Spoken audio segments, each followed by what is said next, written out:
everybody who's standing behind me, and again, thank the Johnson family. Can I have y'all come on up, Mr. and Mrs. J and Team KJ, everybody? Amen. Team KJ, come this way.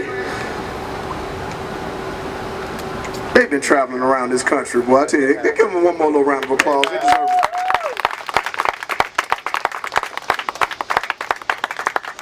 All right. We asked everybody to assemble here today in front of the Board of Education. And the reason that we did that, we want to make sure it's understood that this rally was planned weeks in advance before the events that are taking place right now in Ferguson.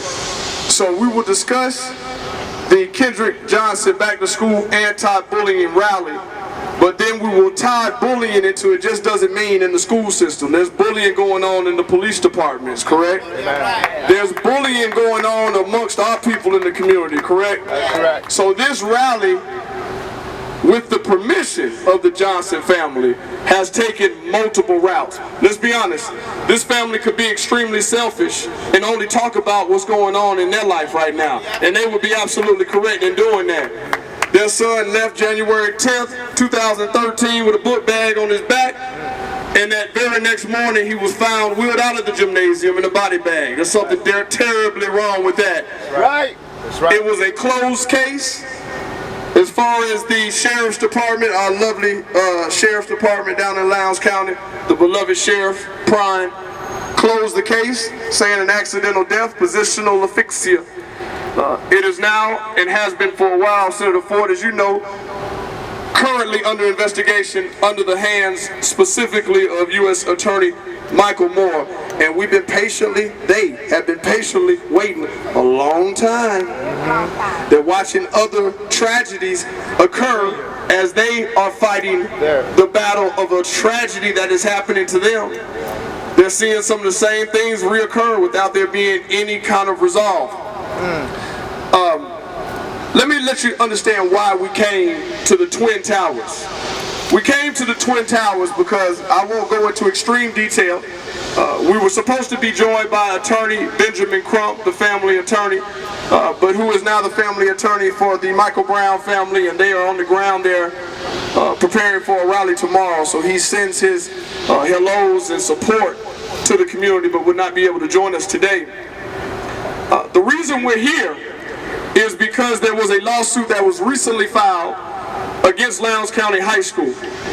And within that lawsuit, it specifically points out that the Johnson son, Kendrick Johnson, experienced incidents of bullying.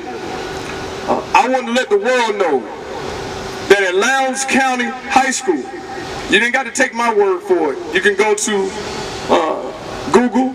You can go to YouTube. You better go fast because they're being deleted by the day. Right, right. But you can go to those various sites and you can see Lowndes County High School gymnasium, and I'm assuming those are the hallways, you know, leading to the gymnasium, where they allow, I would go as far to even say as condone, straight up knuckle fights. Wow. Straight up fist fights. Some of them are bare knuckle. Some of them, they let the students put gloves on. Now when I say they let the students, let me make sure I'm accurate. The students meet up inside of this public school with crowds surrounding them, and they get to throw down without any kind of supervision. When I say without any kind of supervision, don't get it twisted. I'm not saying that this is what they should be doing, period. But I know I'm 40 years of age, and I know we used to have altercations in our schools, but we used to take it down the street after school was over. And we did that because we know we would get in an extreme amount of trouble if we did it on school grounds. Lowndes County High School has a reputation of allowing students to settle their differences by fighting it out inside of the gymnasium in the hallways. It is our position that after some incidents took place, and I'll let the Johnson family speak on that, sometimes the bully gets whooped, correct? That's correct. Sometimes you got kids in the school that think they're better than other kids, and they pick on the wrong one, and sometimes they get their behind whooped. Well, in this particular case, we feel like that's what happened with Kendrick. I won't name names, but let's just say there are daughters and sons who attend Lowndes County High School that have very influential parents in the city of Valdosta. I'll say that one more time. There are daughters and sons that have influential parents in positions of power. Let's be honest, this ain't Atlanta, Georgia we're talking about. This is Valdosta, where they think that they can keep things quiet, keep it under the brush, so to speak. Everybody with me? It is our position that on the day that Kendrick lost his life, it was a result from an escalation of bullying. And not just bullying that has to deal with classmates. We know that Kendrick was a star athlete. We understand that before Kendrick's death, Kendrick stopped playing football. I'll let the parents speak on that, but it has a direct correlation dealing with bullying. And I'm talking about from staff at this point in time. So we chose the Department of Education before the incidents in Ferguson took place. Let me let you know this before I keep going, Representative Scott. We reached out to Dr. Barge, State School Superintendent, via email and call. We said that we would love to extend the opportunity, since we're having this rally, the anti-bullying rally.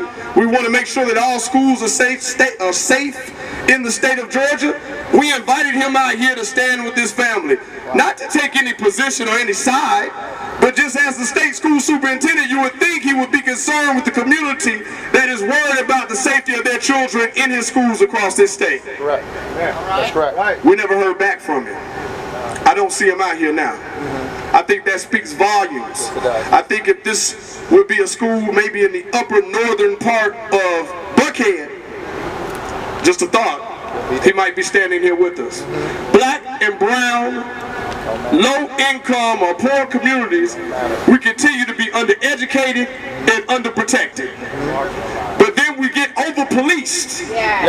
Something kind of wrong with that. The way Kendrick Johnson ties in to what's going on in Ferguson is the same way Senator Ford, as me and you are on the battlefield on one particular issue dealing with Boomcom Bonsavan Baby Boo Boo. Anybody hear about that? The 18-month-year-old that was a victim that has been maimed by the Habersham County Police Department. Well, if they're not maiming your babies, they're killing your grandmothers right around the corner here, 92-year-old Catherine Johnston. When they get a little tired or frustrated is not a good term, a little tired or bored with killing your grandmothers, then on the side of the highways, they mount your mothers in a full MMA mount position and beat her into the pavement on the side of the highway. Did anybody see that state trooper do that? Yes. When they get a little bored or exhausted from that kind of pounding, they shoot your innocent babies down in the street like a dog and let his blood leak down the pavement or the middle of the street and leave him uncovered for the entire neighborhood to watch him. They wouldn't do a dog like that. They wouldn't do a dog like that. They would scoop him up. Animal control would have been out there quicker. That is correct. Michael Dixon testified to that. When they're tired of doing that, we're going to bounce back and forth through time to show you how all of this is related. It's systemic. Senator Ford, I keep calling your name because I know you were on the front lines with us with this one too. They take your other child and they put one hand behind his back and cuff it, and then put 2 bullets in his back, severing his spine. I think bullying is wrong. Y'all clap it up. All right, we're going to keep this thing moving. Right now we have some people representing Reverend Al Sharpton's National Action Network. We already heard from the young freshman Morehouse student, Mr. Jabir Donaldson, who's the youth president. We want to take the time now to acknowledge the Atlanta chapter